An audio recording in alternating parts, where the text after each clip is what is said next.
আজকের recipe chilli chicken. প্রথমে 500 গ্রাম boneless chicken ভালো করে ধুয়ে নিয়েছে। 1 চামচ লবণ, 1 চামচ আদা বাটা, রসুন বাটা, tomato sauce, chilli sauce, soya sauce, 1 চামচ গোলমরিচ, 2 চামচ কর্নফ্লাওয়ার, একটা ডিম ভালো করে মেখে নিয়েছি। ম্যারিনেট করে 8 ঘন্টা রেখে দিয়েছি। এবার কড়াইয়ে সাদা তেল দিয়ে এক এক করে ম্যারিনেট করা চিকেনটা ভালো করে কম আঁচে চিকেনগুলো ভেজে নিয়েছে।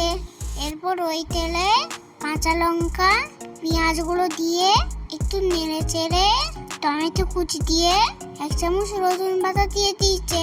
ভালো করে একটু ভেজে নিয়ে 1 চামচ লবণ দিয়ে দিয়েছে।